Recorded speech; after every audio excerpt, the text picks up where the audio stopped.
अस्सलामु अलैकुम व रहमतुल्लाहि व बरकातुहू। रब्बि इश्रह ली सदरी व यस्सिर ली अमरी वहलुल उक़दतम मिन लिसानी यफ़क़हू क़ौली। अल्हम्दुलिल्लाहिल मुब्दिइल मुईदिल गनिय्यिल हमीद ज़िल अफ़्फ़िल वासिअ वल इक़ाबिश शदीद मन हदाहु फ़हुव सईदुस सदीद व मन अदल्लहु फ़हुवल बईदुत तरीर यअलमु मा ज़हरा व मा बतना व मा ख़फ़िया व मा अलना व मा कमुला व मा हजना। वस्सलातु वस्सलामु अला अशरफिल अंबियाइ ख़ातिमिन नबिय्यीन सय्यिदिल मुरसलीन शफ़ीइल मुज़निबीन सय्यिदिल अव्वलीन वल आखिरीन सय्यिदिना व हबीबिना नबिय्यना व करीमिना व मौलाना मुहम्मद सल्लल्लाहु अलैहि वसल्लम अब्दुहु व रसूलुहु बिल हुदा व दीनिल हक़्क़ अरसला। अम्मा बादु फ़अऊज़ु बिल्लाहि मिनश शैतानिर रजीम बिस्मिल्लाहिर रहमानिर रहीम।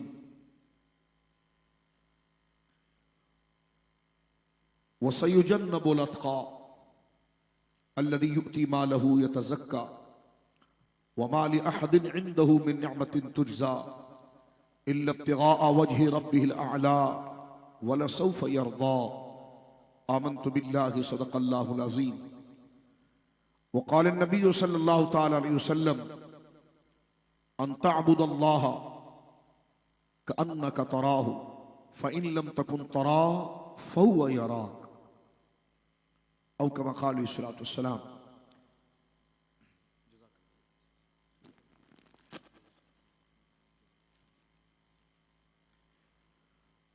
बिबरकति इन्नल्लाह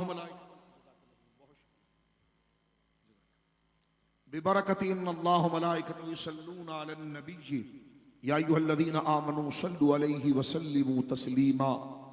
अल्लाहुम्मा सल्लि अला सय्यिदिना व मौलाना। मोहब्बत से दुरूद पाक पढ़ें, भले आराम से पढ़ें, वक्त ज़्यादा हो चुका है, लेकिन आयत दुरूद पढ़ी गई है तो दुरूद पाक मोहब्बत से पढ़ें, खुशी खुशी पढ़ें। सरकार करीम अलैहिस्सलातु वस्सलाम ही हमारा अव्वल व आखिरी आसरा है और मोमिन यकीनन आपसे कामिल मोहब्बत करता है, तो इस जज्बे को ठंडा ना होने दें। आहिस्ता पढ़ें लेकिन दुरूद पाक पढ़ें। अल्लाहुम्मा सल्लि अला सय्यिदिना मौलाना मुहम्मदिन मअदनिल जूद वल करम मंबइल इल्म वल हिल्म वल हिकम व आलिहि व सहबिहि व बारिक वसल्लिम सलातन व सलामन अलैका या सय्यदी या रसूलल्लाह। कुल्लुहुम मिन रसूलिल्लाहि मुल्तमिसुन गरफम मिनल बहरि और अशफम मिनद दियमी मुनज़्ज़हुन अन शरीकिन फी महासिनिही फजौहरुल हुस्न फीहि गैरु मुनक़सिबी। सुम्मा रिदा नबी बकरिन व अन उमरा व अन अलिय्युन व अन उस्मान ज़िल करमी। मौला सल्लि व सल्लिम दाइमन सरमदा अला हबीबिका खैरिल खल्क़ि कुल्लिहिम।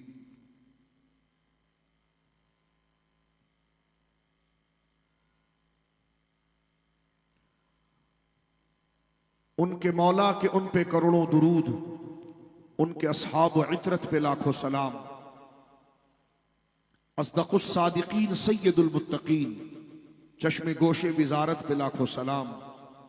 वो उमर जिसके आदा पे शैदा सक़र, उस खुदा दोस्त हजरत पे लाखों सलाम। वो दसों जिनको जन्नत का मुजदा मिला, उस मुबारक जमाअत पे लाखों सलाम। एक मेरा ही रहमत पे दावा नहीं, शाह की सारी उम्मत पे लाखों सलाम। अल्लाह की हम्द व सना नबी मोहतरम नबी मुअज़्ज़म बाइस तख्लीक़ अर्द समा सल्लल्लाहु अलैहि व आलिहि व सहबिही व बारक व सल्लम की बारगाह मुक़द्दसा में इंतहाई मोहब्बत व अक़ीदत के साथ दुरूद व सलाम पेश करने के बाद तमाम तारीफ़ अल्लाह वहदहु ला शरीक के लिए है।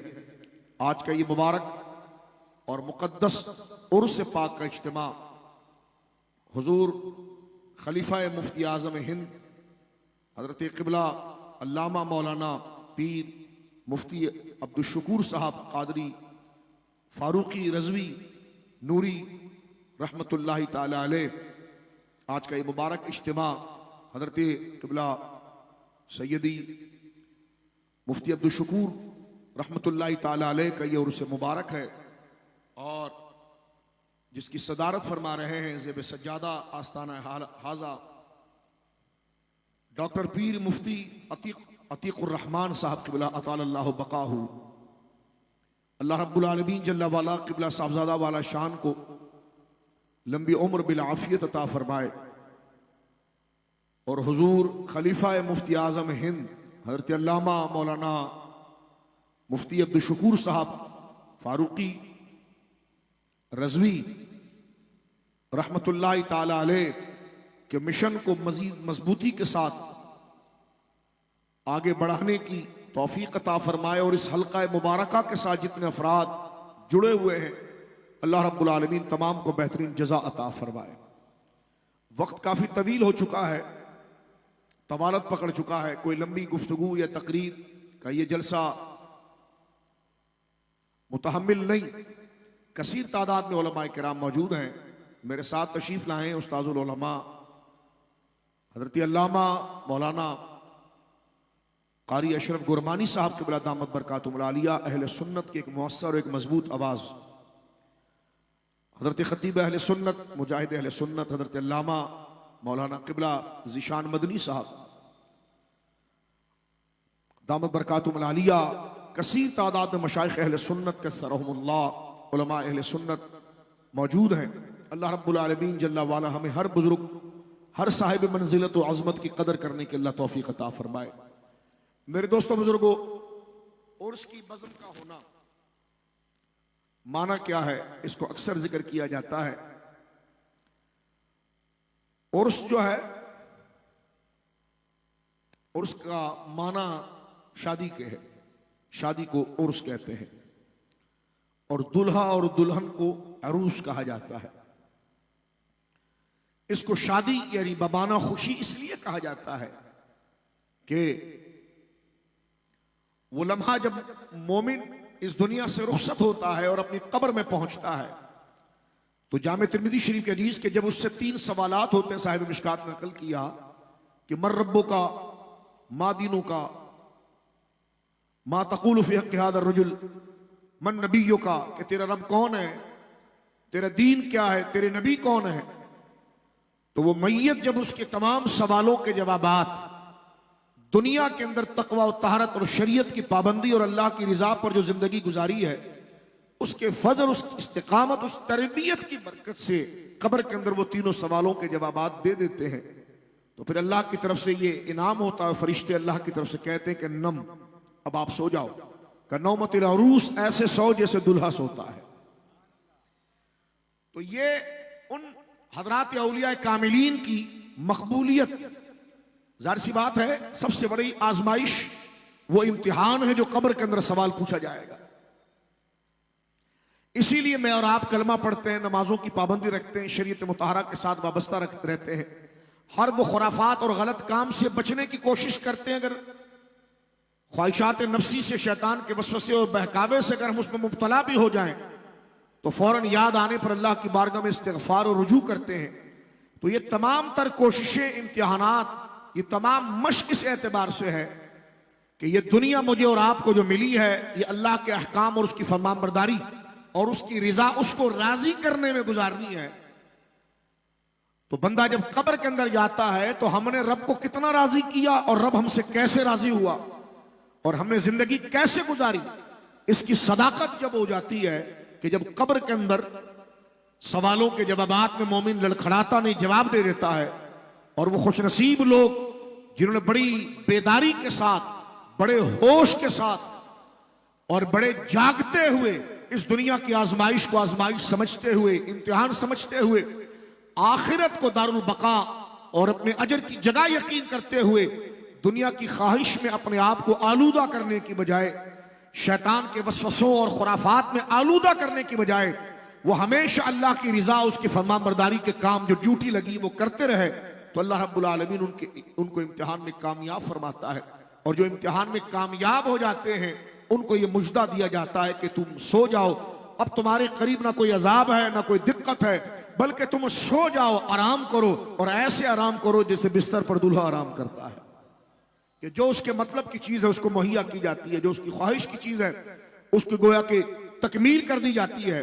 तो अहलुल्लाह जिनकी जिंदगियां हमारे सामने गुजरी, जो पाकीज़ा और सच्ची निस्बतों पर रहे, शरीयत मुताहरा के पाबंद रहे, कुरान और सुन्नत की तालीम के पाबंद रहे और दीन मतीन पर उन्होंने जिंदगी ऐसे गुजारी कि पलक झपकने में भी उन्होंने अल्लाह उसके रसूल के साथ गद्दारी नहीं की और बड़ी बेदारी के साथ अपनी ख्वाहिश, अपनी इज्जत, अपनी अना, अपने सुकून को पीछे किया और अल्लाह की मर्जी और शरीयत और रसूलुल्लाह की मर्जी को आगे किया, तो जब हमने पूरी जिंदगी उनको नेकों के साथ बैठते हुए, नेकों का नाम लेते हुए, नेकों की तारीफ करते हुए, उनकी मजलिसों में पाकीज़ा लोगों का जिक्र, उनकी पूरी जिंदगी शरीयत मुतहरा के ऐन मुताबिक गुजरी और वो दुनिया से रुखसत हो गए, तो ये सारा तरीका उम्मीद वासिक और उसकी हतमी दलील है कि ये औलिया हैं। और जब उनके विसाल का वक्त और वही दिन वो तारीख आती है, तो फिर मजमा लगाकर अल्लाह रब्बुल यानी कुरान की आयात, तारीफ और उनकी शान और मनकबत जो अल्लाह रब्बुल आलमीन ने अपने महबूबों को अता फरमाया, ताकि उनकी शान पता चले और अल्लाह के नेक बंदों की अजमत और शान को सुनने से हमारे दिलों से शैतान के वसवसे निकले और उनकी मोहब्बत हमें दीन पर इस्तिकामत की तरफ लेकर आए। इस मजलिस को मजलिस उर्स कहते हैं। यह इसकी शरई मशरूइयत है। तो इसको बिदअत कैसे कहा जा सकता है? इसमें कौन सा ऐसा पहलू है कि जो शरीयत मुतहरा की राह के खिलाफ है? एक बात आगे बढ़ जाना चाहता हूं दूसरे रुख से। उर्स को उर्स इसलिए भी कहा जाता है कि जब लफ्ज उर्स लिखा जाए ना, तो उर्स टाइटल नेम है, एक उन्वान है। बंदा जब उर्स का लक़ब, उर्स का लिखा हुआ लाहिका या टाइटल देखता है कि फलां जगह उर्स है, तो कम से कम पढ़ा हुआ भी बंदा यह समझता है हां अल्लाह के वलियों की तारीफ का मजमा है। तवज्जो है आपकी? तो लफ्ज उर्स मेरे बच्चों ये खुद एक उन्वान है। जिस तरह कोई भी किताब आप उठाते हैं फन की, उसके ऊपर जो नाम लिखा हो तो आप समझ जाते हैं टाइटल नेम से कि इसमें इसी में बहस होगी, ये इसी मौजू के ऊपर किताब है, किसी और मौजू पर किताब नहीं है। तो लिहाजा उर्स का नाम खुद इस बात की दलील, अच्छा इसमें वो आयात पढ़ी जाएंगी जो अल्लाह ने अपने वलियों की शान में उतारी, अच्छा इसमें वो हदीसें पढ़ी जाएंगी जो नबी पाक ने वलियों की शान में उतारी।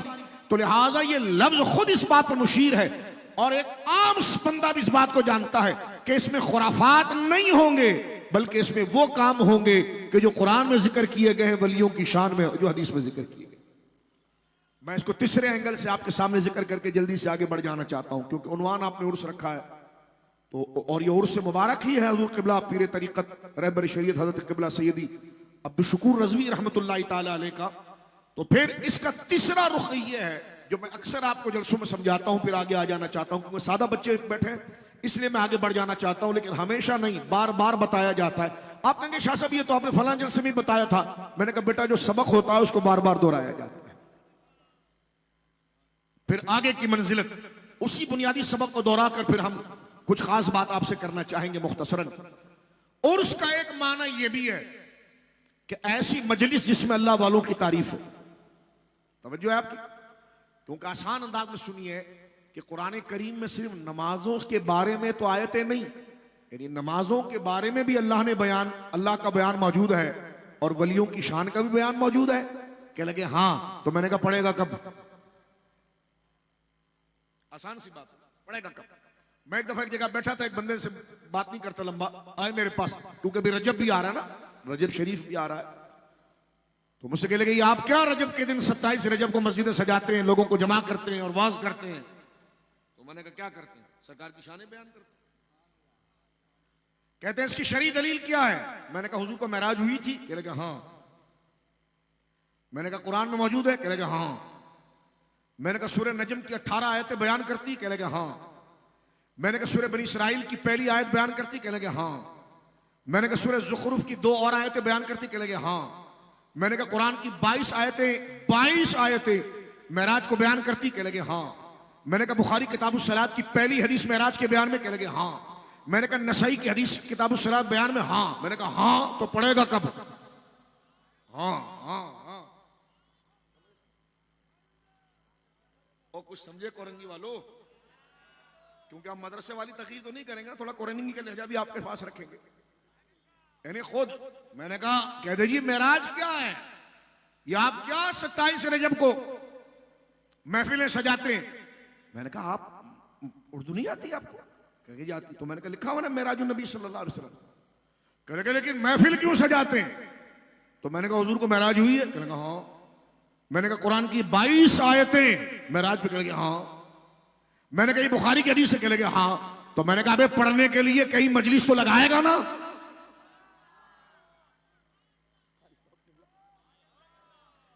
इसमें क्या बिदत का उनसर आ गया?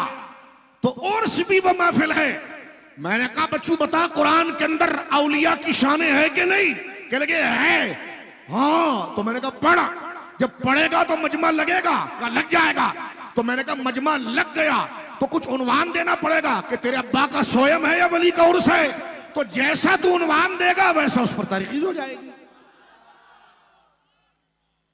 तो उर्स उस मजलिस को कहते हैं, उस महफिल को कहते हैं कि सारे दोस्त वक्त निकाल कर बैठे और उसमें अल्लाह के वलियों की शान बयान हो, जिनका जिक्र अल्लाह ने अपने कलाम पाक में खुद फरमाया है। वो सारी आयात, मैंने कहा पूरी जिंदगी तू अन्नल मसाजिद लिल्लाह पढ़ता रहेगा कि ये कभी अला इन्ना औलिया अल्लाह भी पढ़ेगा? तवज्जो है आपकी? अब आप मैं एक बिल्कुल लॉजिकल जर्नल बात कर रहा हूं भाई। जब भी आप कोई मजलिस, नहीं हमें कोई एतराज नहीं है, आप ये मजलिस लगाते हैं तो मैंने कहा कि हवाओं को सुनाएंगे, ये कुरान किसी के आगे पढ़ेंगे ना? कहेंगे हाँ। तो मैंने कहा क्या यहां जूम कॉन्फ्रेंस होगी या लोग आकर बैठेंगे? कहने बैठेंगे। तो मैंने कहा मजमा तो लग जाएगा? कहने लग जाएगा। मैंने कहा ये बात बताओ, जब अल्लाह रब्बुल आलमीन ने उनकी जात और मरातिब को इतने बुलंदी से बयान किया तो खुदा जब उनकी शाने बयान करे तो जो खुदा के बंदे वो उनसे इंप्रेस और मुतासिर नहीं होंगे? कहने होंगे। तो मैंने कहा होंगे तो तेरी बात की बजाय उनकी बात नहीं करेंगे? कहने जी करेंगे। तो मैंने कहा फिर तो मजमा भी लगेगा, फिर तू मनकबत पर एतराज कैसा करता है और जलसे पर एतराज कैसे करता है? तवज्जो है इस बात की? गौर कर रहे हो मेरे दोस्त? तो उर्स शरीफ का मतलब यह है कि हजरात औलिया कामिलीन के फजाइल व मकाम, लेकिन सुनिए ये भी सुनो, उनके मरातिब और मकाम बयान किए जाते हैं। वक्त बड़ा तवील हो चुका है, मैं इख्तिसारन चंद बातें अर्ज कर रहा हूं। उनके मकाम और मर्तबे बयान इसलिए नहीं किए जाते कि जो हिज्जे नफ्स हो, किसी के चढ़ाने के लिए हो। अगर वाबी अगर गलत बात कर रहा है तो सिर्फ उसको चढ़ाने के लिए, उसको जवाब देना भी फर्ज है, लेकिन जो वलियों का रास्ता है उसको पकड़ना भी फर्ज है। जो है आपके ये क्या बात है कि तू सिर्फ उनको जलाने के लिए बात करता है? नहीं, जो अल्लाह वालों से चिढ़ेगा उसका जवाब भी दिया जाएगा।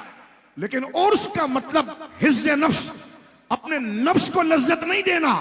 मतलब ये है उनके साथ जुड़ना है अल्लाह के लिए। तो जब उनका रास्ता वाज़े हो जाए, उनका मिजाज वाज़े हो जाए, उनका किरदार वाज़े हो जाए, तो फिर हमारी शक्लें, हमारा मिजाज, हमारा किरदार, हमारी तन्हाइयां उन जैसी ना हो जिनके खिलाफ वलियों ने जिहाद किया था, बल्कि उन जैसी हो जो गुंबद वालों का तरीका था। यानी फिर हम उन्हीं चीजों को पसंद करें जिनको साहिबान गुंबद ने पसंद किया, वही बोली हम पसंद करें जो बोली उन्होंने पसंद की। उनके सामने बड़े बड़े बादशाह और बड़े बड़े अपने वक्त के फिरौन आकर खड़े हो जाते, लेकिन वो जान की परवाह किए बगैर शरीयत को मुकद्दम रखते। लेकिन मैं और आज आप किस चीज को मुकद्दम रख रहे हैं? नाम गौस पाक का लेकर, नाम गरीब नवाज का लेकर, नाम बाबा साहब रहमतुल्लाह अलैह बाबा फरीद का लेकर क्या कर रहे हैं? तो ये सोचने का लम्हा है, ये लम्हा फिक्र है आपके और मेरे लिए, इसलिए कि हमारा अमल इस बात को बताए। हमारे नाम के आगे कोई और लाहिका ना हो, हमारे आम नाम के अगर लाहिका हो तो फिर कादरी हो, चिश्ती हो, नक्शबंदी हो, सहरवर्दी हो, ताकि अगला देखने वाला समझ जाए कि भाई ये जिनको मानता है तो उनको ऐसे दिल से मानता है कि अपने नसब को फौकियत देना नहीं समझता, उन वलियों की गुलामी को सनद देता है।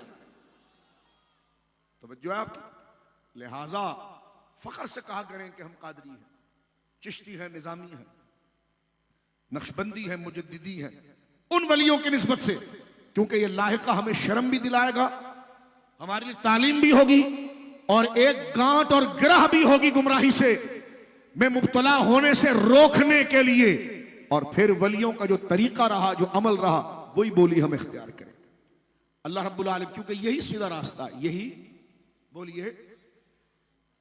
उर्स से एक और बात मैं आपकी खिदमत में अर्ज कर दूं, क्योंकि उर्स ये बुजुर्गों का है और हमारे शजरे के बुजुर्गों का है, हमारे दादा पीर सरकार मुफ्ती आजम के खुलफा का उर्स। तो जिनका उर्स है वो भी हमारे दादा पीर हुए। तो ये कैसे मिशन के लोग थे, ये कैसे फिक्र के लोग थे? पूरी जिंदगी किस नजरिए पर ये रहे, तो ये वो लोग हैं कि क्योंकि अल्लाह के महबूब हैं और इनसे मोहब्बत अल्लाह के लिए की जाती है, तो फिर बंदा इनसे दुनिया नहीं मांगता, सबसे पहले दीन मांगता है। क्योंकि आजकल तो हमारा ज़हन ये बना है कि हम वो पीर को ढूंढें जिसका राब्ता इस्लामाबाद में हो। 4 कल्लू कल बैठे हुए थे ना, उनके फोटो पर ट्विटर पर दबा कर लोगों ने रगड़ा है, दबा कर रगड़ा है। कुछ हमारे कराची की भी गए थे, इशारा समझ रहे होंगे। मैंने कहा ना, तुम अपना मुंह काला ना करो, वरना फिर हमें इजाजत दो कि फिर हम आएंगे गिरबान से। तुम चांद कमेटी में आके क्या खाड़ लोगे, चुप करके बैठो जाओ और थोड़ा मीटिंगों को अवॉइड करो और इशू देखो। क्या देगा तुम्हारे को, खुद भी सो आखिरत तबाह की, तुम्हारी भी तबाह करो। तो इशू देखो कि किसके साथ आप बैठ रहे हो और किस इशू पर बैठ रहे हो, तवज्जो है आपकी, और इसकी इंप्लीमेंट क्या हो रही है।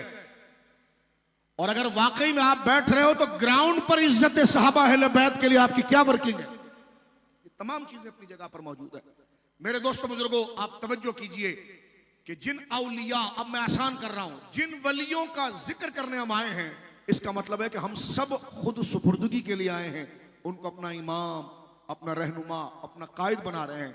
लिहाजा मैं और आप अपनी जिंदगी उनके हवाले करेंगे, बोली वही बोलेंगे जैसे वो बोलते थे, अकीदा वैसी रखेंगे जैसे वो रखते थे, उसी चीज को पसंद करेंगे जैसे वो पसंद करते थे, उसी चीज से दूर भागेंगे जिससे वो दूर रहते थे।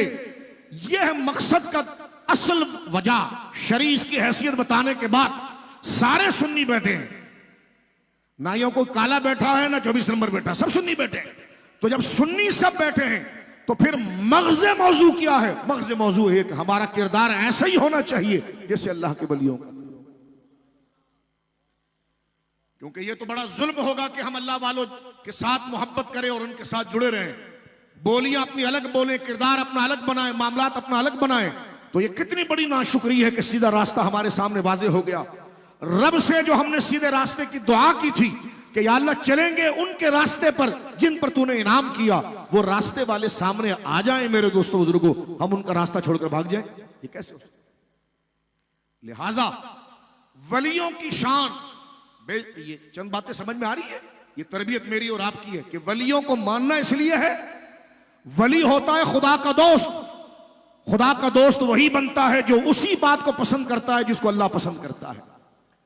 कुरान ने वलियों की तारीफ, मेरे बच्चों, मेरे बुजुर्गों, अल्लाह तुम्हारी जवानियों को और तुम्हारी हर नेमत को सलामत रखे और नजर बद से बचाए।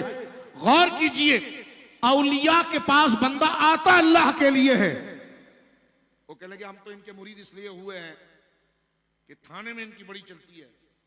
मैंने कहा थाने वालों की भी हम इज्जत करते हैं, कानूनी इदारा है, लायक इज्जत और तकरीम है, तौहीन नहीं करते, लेकिन थाने में चलती है इसका मतलब दुनियादारी है। तो आप ऐसा करें, उसकी बजाय एसएचओ साहब से मुरीद हों, क्योंकि बराह रास्त मनसब पर तो वो फाइज हैं। आईजी साहब से मुरीद हो जाए, बराह रास्त वही फाइज है। कह लगे नहीं हमने ऐसा पीर सुना है कि वो इस्लामाबाद उससे चले। तो मैंने कहा बराह रास्त वजीर आजम साहब से मुरीद हों, बराह रास्त एक, क्योंकि बैत तो लेटर पर भी हो सकती है ना, तो आप लेटर भेजें कि मैं आपका मुरीद हो गया। तो ये ऐसे चेले चपाटे में रखने की जरूरत क्या है? लेकिन मुरीद क्यों किया जाता है? अल्लाह के लिए। तो फिर उससे अल्लाह के अलावा कोई और चीज नहीं मांगी जाती। क्या फरमाते हमारे सूफिया हजरत ख्वाजा साहब रहमतुल्लाह अलैह, सरकार मेरे आका मेरे बाबा साहब रहमतुल्लाह अलैह, हजरत गौसे आजम रहमतुल्लाह अलैह, हजरत सैयदना दाता साहब कि अल मुरीद ला युरीदु इल्लल्लाह, मुरीद अपने पीर से सिर्फ खुदा को मांगता है और कुछ नहीं मांगता। पहला तरीका, यानी मैं और आप अगर किसी के मुरीद होंगे ना, तो इसलिए होंगे कि यार ये अल्लाह का महबूब है, इसके हाथ पर हाथ रखकर अगर हम अल्लाह से तौबा करें और इसकी जात को हम बुनियाद बनाएं और अल्लाह से अहद करें, मौला ये मुत्तकी और परहेजगार शख्स है, हमने इसके हाथ पर हाथ रखा, या अल्लाह हमारी खताओं को माफ फरमा, तो हम उसके पास आए थे अल्लाह के लिए। किसके लिए आए थे? अल्लाह के लिए। क्योंकि हमने नमाज में कहा था चलेंगे उनके रास्ते पर तेरा इनाम हुआ। तो अल्लाह रब्बुल आलमीन जल्ला वाला इसी मोहब्बत को कायम रखता है। और कयामत के दिन बंदा गुनाहगार भी हो तो उनका हशर, उसका अंजाम खुदा वही करता है कि जो उसके प्यारे वलियों का अंजाम था, नेकों के साथ कर देता। तो मैं और आप हजरत हुजूर सैयदना पीर तरीक़त हुज़ूर सैयदी मुफ्ती अब्दुल शुकूर साहब रहमतुल्लाह ताला अलैह, ये जितने भी औलिया हैं, बाबा साहब रहमतुल्लाह, तवज्जो सुने, मिच्योर हो जाएं और इस बात को सुने मेरे दोस्त। हम सरकार बाबा साहब से प्यार करते हैं, अल्हम्दुलिल्लाह। हम सरकार ख्वाजा निजामुद्दीन औलिया के दर के कुत्ते और गुलाम हैं, अल्हम्दुलिल्लाह। हम सरकार गौसे आजम के दर के फकीर और मंगते हैं, बोलिए अल्हम्दुलिल्लाह। मैं जल्दी से बात को इख्तिताम कर, लेकिन तवज्जो करना, क्यों? जब हम उनके मंगते हैं तो उनके करीब हम क्यों गए? अल्लाह के लिए, क्योंकि ये अल्लाह की जानिब से उसकी कुदरत के मुबल्लिग हैं। इससे रास्ता पता चलेगा। रास्ते तो दर्जनों हैं, मंजिल हमारी कहां है पता नहीं चल रहा। ये रास्ता भी जा रहा है, ये भी जा रहा है, वो भी जा रहा है, वो भी जा रहा है, लेकिन हमने शाम होने से पहले घर पहुंचना है। कहीं डाकू हमें मार ना डाले, हमारा सामान ना छीन ले। तो आप देखते यार, उस रास्ते को देखो कि जिस पर सही लोग हैं।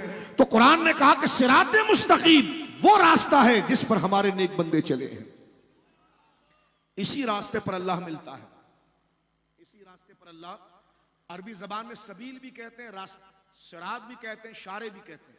रास्ते के लिए कई लफ्ज आए हैं, लेकिन यहां पर इमाम राजी अलैहि रहमत बड़ी प्यारी बात करते हैं। फरमाया सिरात इसलिए कहा गया कि सिरात उस रास्ते को कहते हैं जो होता भी कुशादा है और मंजिल को जल्दी पहुंचाता है। तो रब तक पहुंचने का आसान और सहल और जल्द पहुंचने का रास्ता क्या है? वो है औलिया का रास्ता। वो क्या है जी? बोलिए। अच्छा, इस बात को सुन लिया, क्यों? क्योंकि अल्लाह तक पहुंचना है, अल्लाह तक पहुंचना है। अल्लाह तक पहुंचने से मुराद क्या? कि उन वलियों के जरिए हमें अल्लाह की तालीम पता चलेगी। अल्लाह तक पहुंचने से मुराद क्या है? कि हम अल्लाह के बंदे, हमने करना क्या है, हमारे रब ने हम पर क्या जिम्मेदारियां रखी हैं, तो वो किससे पता चलेगी? इन वलियों से पता चलेगी। लिहाजा फिर जो वलियों से पता चल जाए, हम उसको बाईपास ना करें, उनकी हर बात को तस्लीम करें और रास्ते पर चले।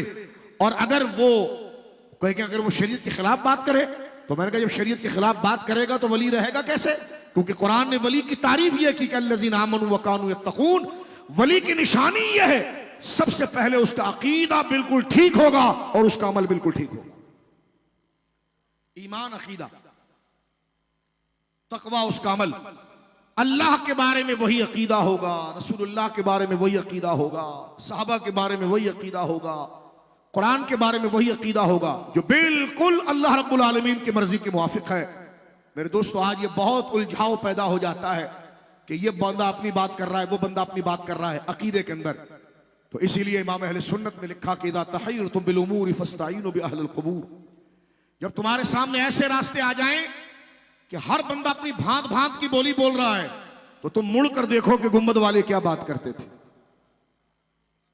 गुंबद वाले, लेकिन मैं बात हर जगह ये नहीं, एक बात करना चाहता हूं, गुंबद वालों का सज्जादा बन जाए और बात वो करे जो उन्होंने कभी नहीं की। सब ऐसे नहीं, सज्जादा साहब तो यहां भी मौजूद है, ऐसा नहीं, मफहूम मुखालिफ ना निकाला जाए, लेकिन जो उनके अहल ने, जो उनका अकीदा नहीं था, तो फिर आपने उसको छोड़ देना है। क्योंकि मुर्शिद मंजिल नहीं होता, मंजिल हुजूर है। मुर्शिद का काम है ड्राइवर जो तुम्हें बिठाकर रसूलुल्लाह तक ले जाए, लेकिन अगर वो कहीं और रास्ते में जा रहा तो तू उतर जा, उस गाड़ी को पकड़ जो वाकई में मदीने जा रही हो। फिर मुर्शिद मंजिल नहीं है, वो जरिया है। मंजिल अल्लाह के रसूल है, मंजिल अल्लाह के रसूल है। अब जल्दी से आगे चलिए। फरमाया कि अल्लज़ीना आमनू व कानू यत्तकून। वली वो है जो साहिब ईमान होता है और साहिब तकवा होता है। अगर उसके शजरे के अंदर कोई बदमज़हब आ जाए तो सनद गई। वो खुद अगर ऐसे अकीदे को निकालना शुरू कर दे जो अकीदे के खिलाफ है, वो गई। आप कहेंगे शाह साहब इस तमाम मखमसे का एक आसान जवाब क्या है? मैंने कहा पीर का सुन्नी होना जरूरी है, बस। अहले सुन्नत के अलावा किसी की बैत जायज नहीं, अहले सुन्नत के अलावा किसी की बैत जायज नहीं। और सुन्नी कौन होता है? जो हजरत अबू बकर सिद्दीक की अफजलियत का कायल हो। ये सुन्नियत की पहली निशानी, तमाम सहाबा और अहले बैत से मोहब्बत करता है। और वो हजरत सैयदना सिद्दीक अकबर रज़ी अल्लाह ताला अन्हु की अफजलियत का कायल होता है। वो कहने लगे जी हम नहीं मानते। मैंने कहा आप सुन्नी हैं? कह लगे नहीं। मैंने कहा दमाल डालो फिर जाओ यहां से, हमको क्या करना है। लेकिन अगर आप सुन्नी हैं तो फिर आप इस कानून के पाबंद हैं कि सहाबा किराम रिदवानुल अजमईन तमाम का अदब करेंगे, अहले बैत का अदब करेंगे। लेकिन जब नारा लगे और वाज़ेह बात हो कि इन सब का सरदार कौन है, तो फिर अपनी डपली और अपनी शेर शायरी नहीं करेंगे, आप एक ही जुमला बोलेंगे कि अबू बकर का पहला नंबर है। उनकी अफजलियत सबसे आला और अफजल है। मैं आगे बढ़ जाना चाहता हूं मेरे दोस्तों, गौर कीजिए। हजरत गौसे आजम रज़ी अल्लाह ताला जो पीराने पीर हैं, गुनियतुत तालिबीन के अंदर आपने एक मसला लिखा है।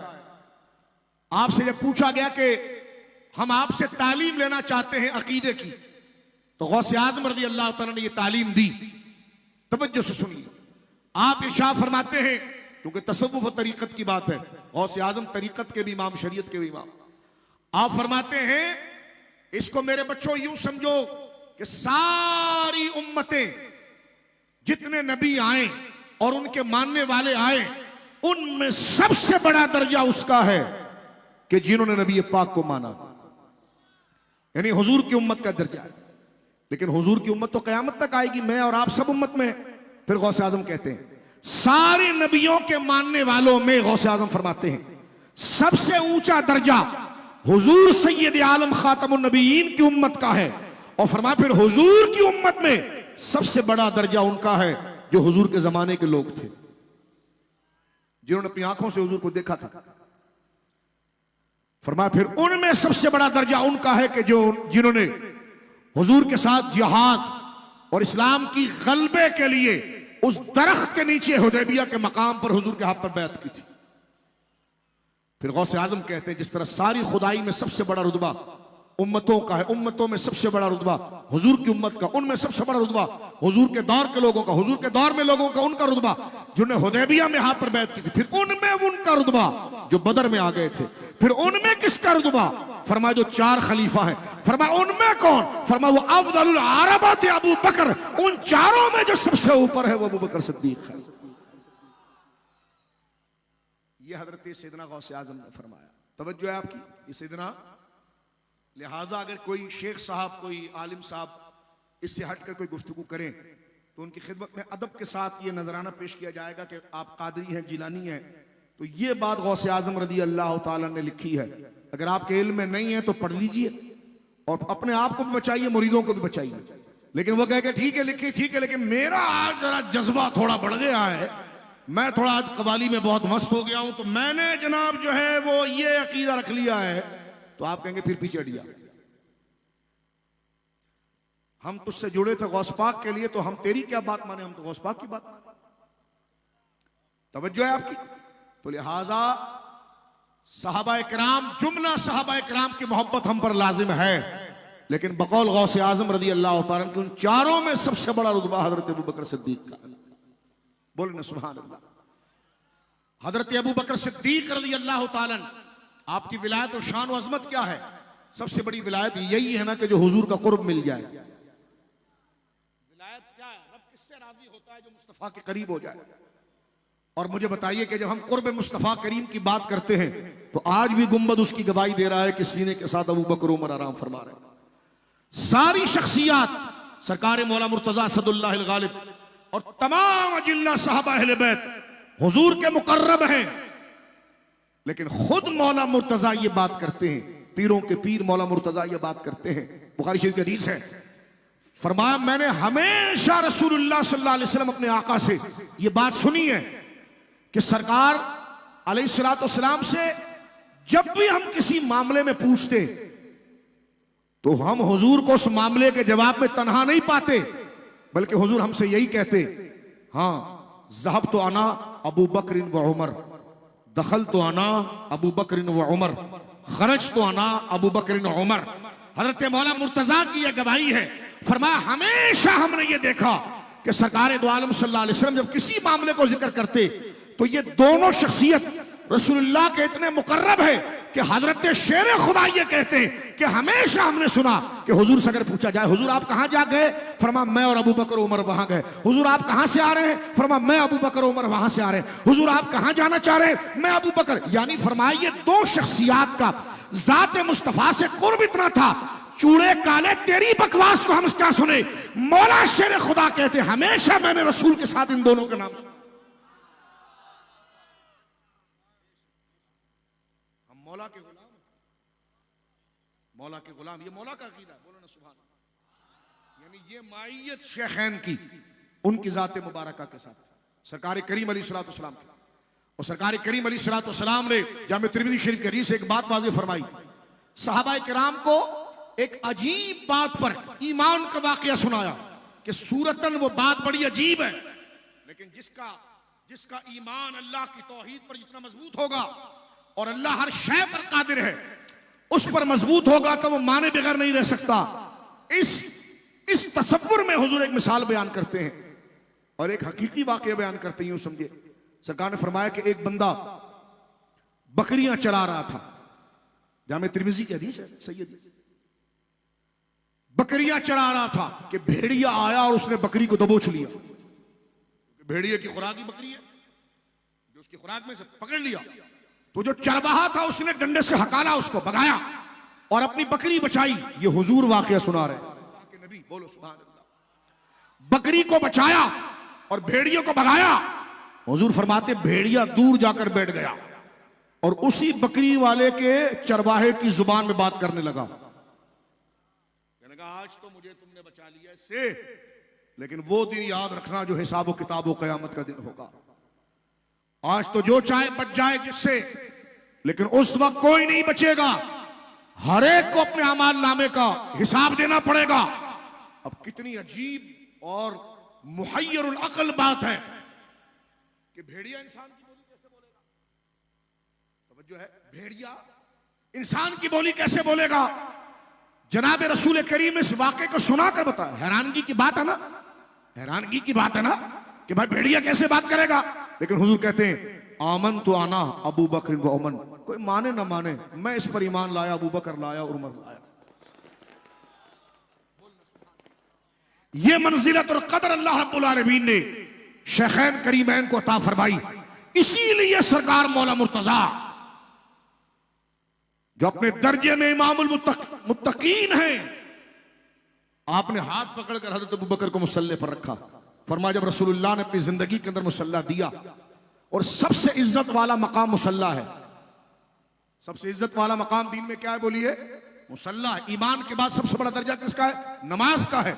और नमाज भी मुसल्ला। आपकी कोरंगी की मस्जिद छोटी सी भी हो, एक आम आदमी मस्जिद की साख को नहीं देखता कि इसमें कलर हुआ कि नहीं हुआ, ये मस्जिद में मार्बल लगा कि नहीं लगा। वो मुसल्ला नमाज के तर्जुमान है। हर बंदा कोशिश करता है कि इस पर वो खड़ा होगा कि जो इस मनसब का अहल होगा, उस मनसब का अहल होगा। ये अदल का तवाजुन है। तो मैं और आप अमल में इतने कमजोर होने के बावजूद नमाज और नमाज की अहमियत और उसके अदल को बजा लाने के लिए इमाम उसी तरह का ढूंढते हैं। जबकि मस्जिद हमने बनाई, हमारा बेटा भी मौजूद है, लेकिन नहीं, क्या वो उस मकाम का है? वो भाई वो कैरम खेल रहा है, क्रिकेट खेल रहा है, फलाना खेल रहा है, बोले कह दीजिए हम नहीं खेल रहे। तो बंदा मस्जिद का मुतवल्ली भी हो तो कहेगा भले मेरा बेटा है, लेकिन कुरान भी पढ़ ले तो क्या हुआ। लेकिन इसकी कुछ एक्टिविटीज ऐसी है जो तकवे के खिलाफ है।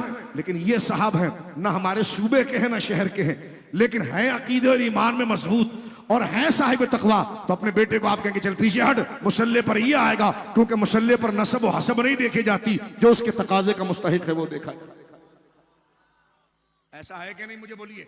तो जब मेरे और आप जैसा एक कमजोर शख्स, अल्लाह हमारी गुनाहों को माफ फरमाए, इतनी शर्म और हया मुझे और आपको है कि नमाज का ये तकाजा है, तो जो मुसल्ला भी रसूलुल्लाह का हो और हुजूर खुद मौजूद हो, तो हुजूर से बड़ा नमाज का रुतबा कौन जाने, और हुजूर के मुसल्ले पर आने की हिम्मत कौन करे। लेकिन हुजूर अपनी वफात ज़ाहिरी से पहले कहते हैं मूरू अबा बकर फलियुसल्लि बिन्नास, जाओ मेरे सारे सहाबा जमा हो जाओ और अबू बकर को कहोगे मेरे मुसल्ले पर पांव रखकर खड़ा हो और नमाज। इससे बड़ी विलायत क्या है? इससे बड़ी विलायत क्या है? इससे बड़ा तकवा क्या है?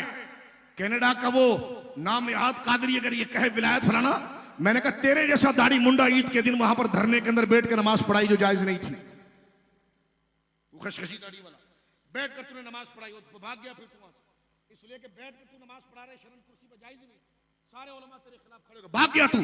तो मैंने कहा सुन, तू तेरे वहां मस्जिद मुसल्ले का इमाम विलायत और तकवे से खाली हो तो चल जाता है।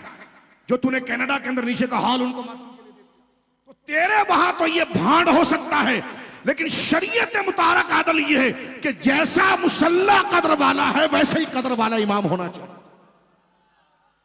लेकिन मुसल्ला तो ये कोरंगी में जो है ये भी रसूलुल्लाह का, लेकिन ये तो निस्बत पाता है, हकीकी तो नहीं है ना।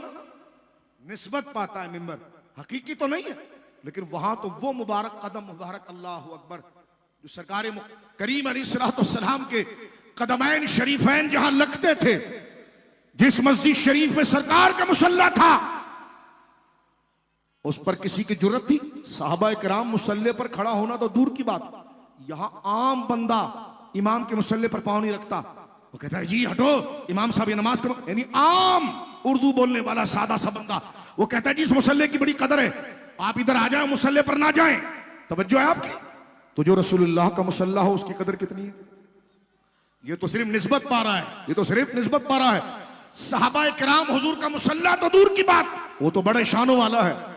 सरकार दो आलम का अगर बिस्तर भी लगा हुआ हो और वो बिस्तर के ऊपर पांव नहीं, मुस्लिम शरीफ पांव नहीं, ये मस्जिद की घर की छत है ना, ऊपर अबू अय्यूब अंसारी है, वो उस फिजा को क्रॉस नहीं करते जिस फिजा में रसूलुल्लाह का वो कपड़े का बिस्तर नीचे लगा हुआ है। सहाबी तो रसूलुल्लाह के मुसल्ले तो दूर है, हुजूर का बिस्तर जहां लगा हुआ हो उस बिस्तर की फिजा पर भी पांव रखकर नहीं जाता। ये कदर साहबा में है।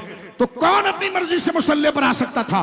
लेकिन हुजूर ने खुद कहा मैं खुद इस मुसल्ले का हरीम हूं, और मैं खुद कहता हूं अबू बकर से कहो मुसल्ले पर आए। तो जो हुजूर के मुसल्ले पर आए उसका दिल कितना रोशन होगा। नमाज कैसे पढ़े जी, कैसे पढ़े? नबी पाक ने फरमाया कि अंता अबुदल्लाह का अन्नका तरा, अल्लाह की इबादत ऐसे कर, यानी नमाज ऐसे पढ़ जैसे तू खुदा को देख रहा है। ये कंसंट्रेशन, ये कैफियत किसके दिल में आएगी? जिसका दिल नहीं होगा पूरा सूरज होगा। फरमाया फ़इन लम तकुन तरा फहुव यरा, अगर मुसल्ले पर पहुंचकर तेरी रूहानियत, तेरा इखलास, तेरी लिल्लाहियत, तेरी फनाइयत, तेरा वो जज्बा उस मकाम पर ना पहुंच सके कि तू अपनी आंखों से खुदा के जलवे देखे, तो ये समझ के खुदा तुझे देख रहा है। तवज्जो है? तो पता चला मुसल्ले के अंदर नमाज में इमाम के लिए सवाब हासिल करने के लिए एक तो वजू अच्छा कर लिया, दाढ़ी है, कारी है, आलिम में सब कुछ है, लेकिन जब मुसल्ले पर खड़ा हो तो दिल कहीं और भाग रहा है। नमाज पढ़ाने ही दिल नहीं है, बस कह रही कमेटी ने कहा बस पढ़ा, तो नमाज होगी सवाब नहीं होगा। नमाज हो गई सवाब नहीं हुआ। सवाब उस नीयत से होगा कि किसके लिए पढ़ी। जितना उस रब की तरफ दिल लगता चला जाएगा सवाब व अजर बढ़ता चला जाएगा।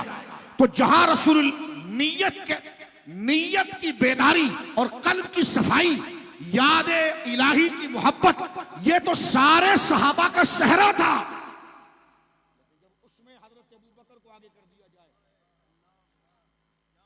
अबू बकर सिद्दीक को आगे कर दिया जाए, जहां सहाबा रसूलुल्लाह के पीछे खड़े होकर नमाज का वो अजर, हुजूर की उस मंजिलत और हुजूर के दिल को उस इरफान की नूरानियत से पा रहे हैं। क्योंकि हुजूर तो इस मकाम पर है ना, अंता अब्दुल्लाह कन्ना का तरा, रब के जलवों को देखते हुए। अब सहाबा तो आदि उस ग़िज़ा के,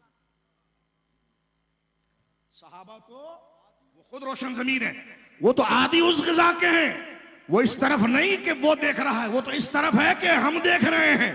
वो तो आदि उस ग़िज़ा के हैं, क्योंकि सरकार करीम के पीछे खड़े हैं। अब सरकार जिसको लेकर आए मुसल्ले पर, अगर उसमें वो किरणें ना हो तो साहबा इतराज करें कि हुजूर वो ग़िज़ा तो ना मिली जो आपके पीछे मिली। तो ये नियाबत रूहानिया, ये विलायत के बगैर कैसे तसव्वुर की जा सकती है? इसलिए दाता साहब ने खुले अल्फाज में लिखा। सुनो मेरे दोस्तों, बात यहां खत्म करते हैं। दाता साहब ने खुले अल्फाज में कश्फुल महजूब, दाता साहब कोई गुजराती जबान नहीं बोलते थे। इमाम हसन के बेटे हैं वो, कि तू ऐसा समझ रहा होगा कि दाता साहब कोई ऐसा कोई पीर फकीर आ गया हो। सैयदा ज़हरा पाक का बेटा है। हाँ, सैयदुना नाम क्या? सैयद अली हजवेरी। हजवेर तो अफगानिस्तान का नाम है, गांव का। आपका नाम है अली, बेटे हैं इमाम हसन के, लाडले हैं अली और ज़हरा के। क्या लिखते हैं दाता साहब रहमतुल्लाह, बोलो। सैयदों से मोहब्बत करने वालों देखो क्या लिखते हैं। सैयदों का सरदार गौस पाक के तायाजाद भाई,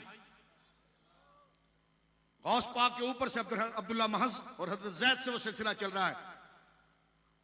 भाई क्या लिखा हजरत दाता साहब ने? दाता साहब जुमला लिखते हैं, फरमाया अबू बकर सिद्दीक मुकद्दम हमा खलाइक अस्त। फरमाया अबू बकर सारी खुदाई में सबसे मुकद्दम है। फरमाया वो इमाम दीन हमा मुसलमानान वे आमरा। फरमाया जितने आम मुसलमान हैं उनका अबू बकर दीन में इमाम है। और आगे जिक्र करते हैं, फरमाया वो असहाब तरीकत वेरा वो इमाम असहाब तरीकत वे अस्त खासरा। एक तो आम लोग हैं उनका वो दीन में इमाम है, और एक वो है जो खुद परवाज़ें पकड़ते हैं। दाता साहब लिखते हैं वो इमाम अहलियान तरीकत वे अस्त खासरा, जो खास खुद एक मंजिल रखते हैं जिसको अली कहा जाता है। फरमा उसका भी इमाम। बोलो सुभान अल्लाह। ये मकाम है सैयदना सिद्दीक अकबर का, ये दाता साहब ने लिखा। नहीं नहीं हम शाह साहब की बात थोड़ी मानेंगे, हम मौलवियों को थोड़ी मानते हैं। मैंने कहा बेटा, कहते हम तो नहीं मानते। मैंने कहा ये जो तू सुन रहा है ना, ये ग़िज़ा तेरी नहीं थी, ये तूने दिल को सख्त कर लिया मज़ामीर से, ये ग़िज़ा तेरी नहीं थी। घी तूने खा लिया लेकिन हजम तू नहीं कर सका। अकीदा वो होता तो फिर हम कहते कि शायद कुछ ज़र्ब से कोई फासला आ जाए, लेकिन ये हिज़्ज़े नफ्स और ज़ौक़ बन गया, हिज़्ज़े नफ्स और ज़ौक़ बन गया। ये दरमियानी बात मैंने इश्तिबा वाली कर दी अपने दिल की, जो मेरा दिल भर आया। लेकिन मैं यहां पर ये बात आपको करना चाहता हूं कि हजरत अबू बकर सिद्दीक को हजरत दाता साहब लिखते हैं कि मुसल्ला अता फरमाया। क्यों? क्योंकि आप आम मुसलमानों के दीन में इमाम हैं और खास औलिया। फरमाया वो इमाम अहलियान तरीकत वे अस्त खास रा। फरमाया दातागंज बख्श अली हजवेरी ने, फरमाया खास वो लोग जो औलिया की जमात के सरखेल हैं, जिनकी परवाज़ें अर्श के करीब होती हैं, अबू बकर उनका भी सरदार और इमाम है। नारा तहकीक, गली गली नगर नगर। बात यहां खत्म करते हैं। विलायत का माना यह है कि जिस हजरत अबू बकर शिबली से पूछा था ना कि ज़कात कैसी, फरमा सिद्दीक की है तुम्हारी। फरमा अल्लाह की राह में ज़कात देना, फरमा तुम्हारी है सिद्दीक की। कहने के समझे नहीं। फरमा तुम्हारी तो यह है कि 40वां हिस्सा दो, और अबू बकर का तो यह है कि सब कुछ दे दो। वो रखता है तो परेशान है। नारे तहकीक, मुस्तफा का हम सफर, हाथ उठाकर बोलिए मुस्तफा का हम सफर, मुस्तफा का हम सफर। अबू बकर गली गली नगर नगर। अबू बकर। मेरे दोस्तों, जिसने कुछ नहीं रखा वो फदक रख कर क्या करे? तवज्जो है। तो ये जो राम कहानियां, लक्ष्मण राम, गणपति फलाना ढिमकाना, मैंने कहा ये बंद कर। अबू बकर की सिद्दीक की जिंदगी उस पर वारी हुई है, और वो एक मेरे दोस्तों बुजुर्गों वाज़े निशान है। औलिया कहते हैं कि किसका ज़कात देना तुम्हारा। इसलिए हजरत गौसे आजम ने, हजरत दाता साहब ने लिखा वो इमाम अहले तजरीद, वो इमाम अहले फरीद। फरमा अबू बकर वो है जो तजरीद और फरीदियत का इमाम है। तजरीद से मुराद ये है कि सबको दिल से निकाल कर फेंक दे, सिर्फ खुदा को रखे। बात यहां खत्म होती है। रसूल करीम ने खुद अबू बकर सिद्दीक की तरबियत करके वो निशान बनाया कि अपनी हयात ज़ाहिरी का आखिरी खुतबा देते हुए सरकार ने इरशाद फरमाया, जिस सुबह सरकार ने दुनिया से पर्दा फरमाया है, सरकार रात के वक्त मुसल्ले पर तशरीफ लाए। आपको बुखार बहुत था, सर पर आका करीम की पट्टी बंधी हुई थी। सरकार आकर बैठ गए और बैठकर हुजूर ने एक जुमला फरमाया कि अमन्ना अलैया मिन मालिही व नफ्सिही मिन अबी बकरिन। मेरी उम्मत में, मेरे सहाबा में मुझे सबसे ज्यादा एहसान जिसने मुझ पर अपनी जान और माल से किया वो मेरा अबू बकर है। आगे फरमाया लौ कुन्तु मुत्तखिज़न फी उम्मती खलीला। बस बात खत्म हो रही। सुनिए मकाम है सिद्दीक अकबर। ये विलायत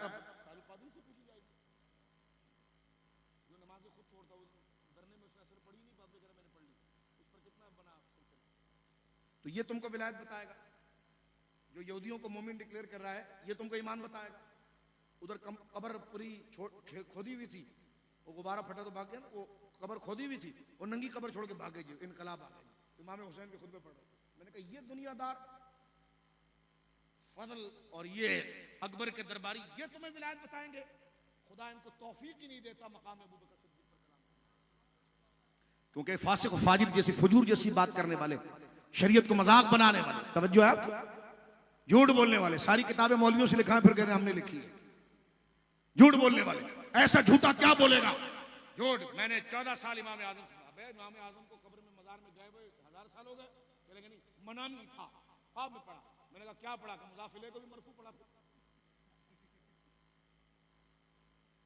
कितनी अजीब बात है कि इमाम आजम का शागिर्द और मुजाफिल का जो एराब कसरा का वो उस पर जम्मा पढ़ रहा। फिर एक इंडिया में जाके कहेगा नहीं मैंने 9 साल पढ़ा। मैंने कहा एक दिन कहेगा मैं झूठ बोल रहा था। तो 14 साल का तो वो 9 साल कैसे हो गए? मैंने कहा बेटा सुनो, इसमें राजू शैतान से जो ये लोगों के जहनों में बात डालते हैं, इनसे अबू बकर सिद्दीक की विलायत को पूछा जाएगा। ये रावजियों के दलाल और एजेंट। अबू बकर सिद्दीक से पूछा जाएगा तो इमाम रब्बानी से पूछा जाएगा, शेख मुहक्किक से पूछा जाएगा, गरीब नवाज से पूछा जाएगा, बाबा फरीद से पूछा जाएगा, सरकार दाता साहब से पूछा जाएगा, गौसे आजम से पूछा जाएगा, इमाम ज़ैद शहीद से पूछा जाएगा, इमाम बाकिर से पूछा जाएगा, हजरत हुसैन और हसन से पूछा जाएगा, अली से पूछा जाएगा। और वो तमाम कहते हैं अबू बकर अफजल ना होता तो आगे आता क्या? बोले ना सुभान अल्लाह। अबू बकर सिद्दीक अगर अफजल ना होता तो आगे वो कदम कैसे रखता और चलता कैसे? बात यहां मुकम्मल। सरकार ने फरमाया अगर मैं अपनी उम्मत में किसी को खलील बनाता तो अबू बकर सिद्दीक को बनाता, वलाकिन अखुवतुल इस्लाम, वो मेरा एक दीनी भाई का जो रिश्ता है, वो दीनी एक ताल्लुक का जो रिश्ता है वो काफी है। काजी आज यहां फड़क गए। उन्होंने फरमाया, रसूलुल्लाह ने क्या जुमला फरमाया अबू बकर? हजरत सरकार मौला मन कुन तो मौला फहाद अली जुन मौला। सुन्नी मरता है इस जुमले पर, यह हमारे ईमान का हिस्सा है।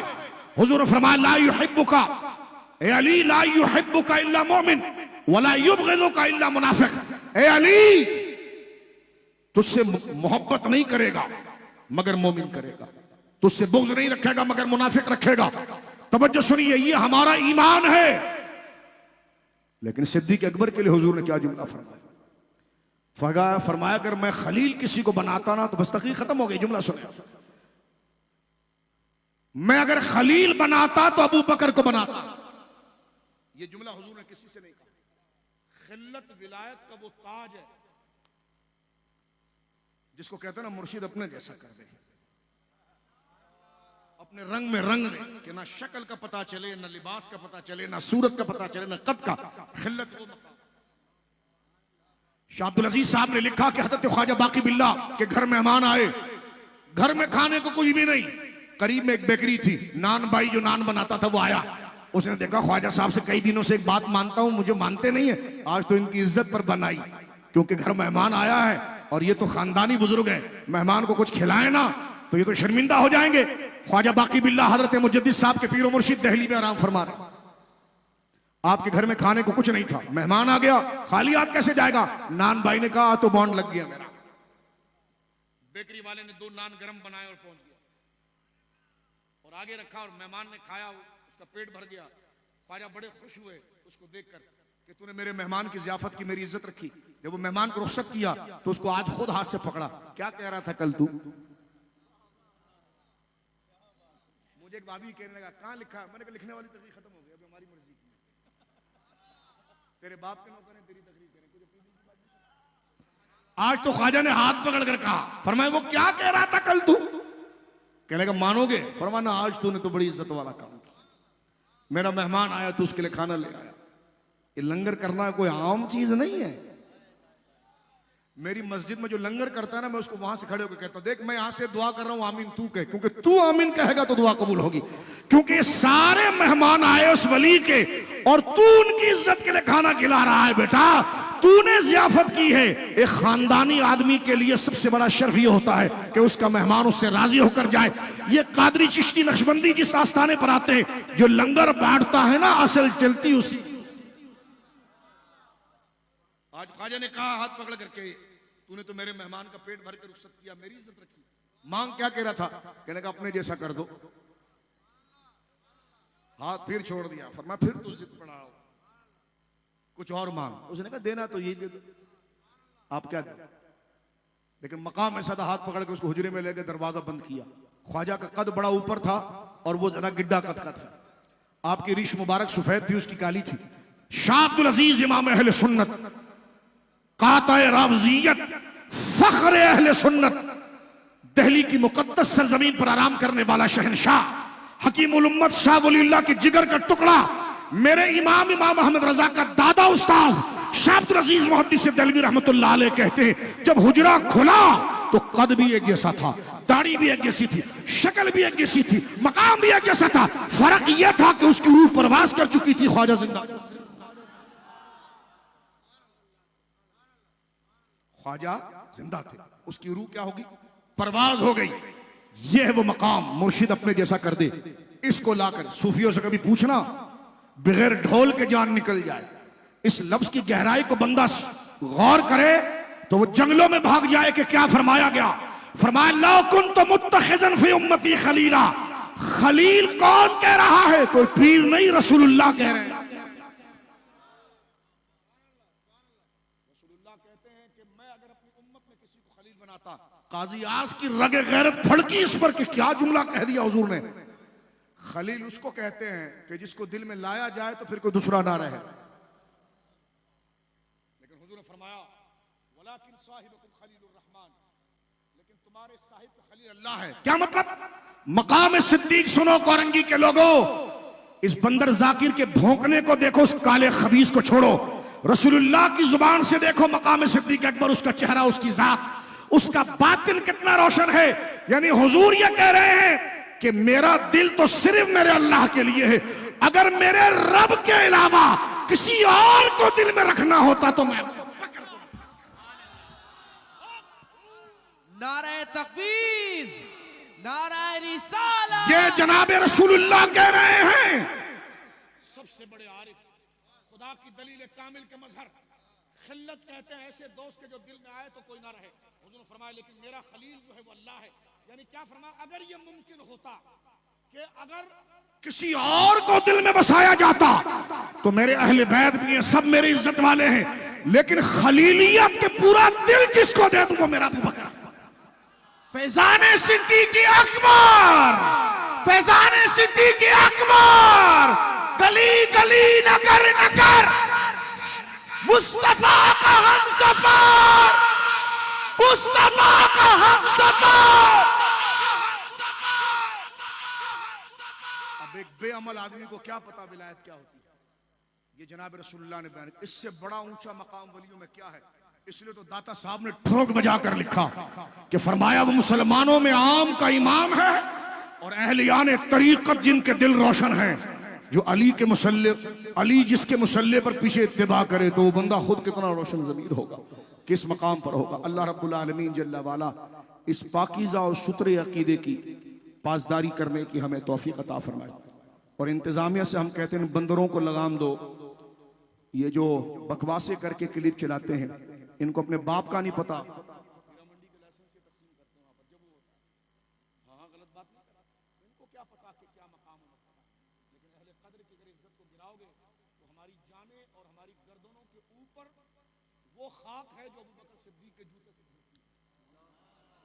क्योंकि हम अली के गुलाम हैं, हम कभी ऐसी शख्सियत की, और इसलिए तुम भी जो है ना खामखा झंडे मंडे के पीछे ना भागा करो, उस झंडे के पीछे चलो, उस अलम के पीछे चलो जिस पर अबू बकर, उमर, उस्मान वाली लिखा।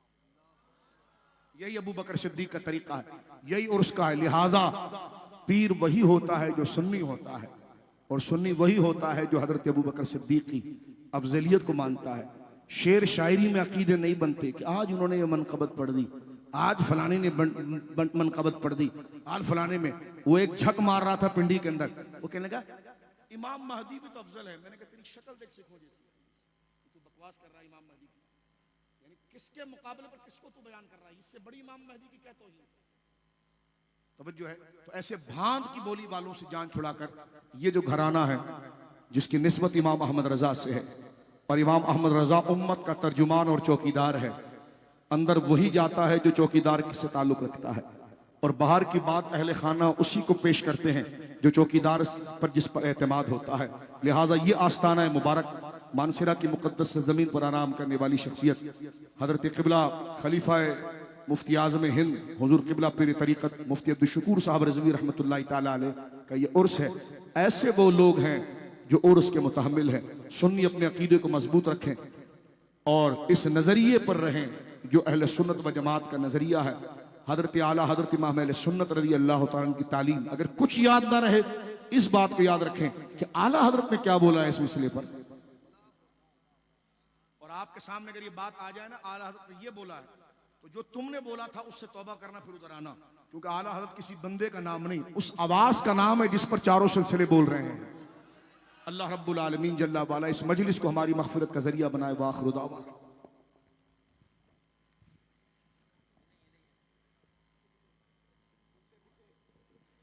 मुस्तफा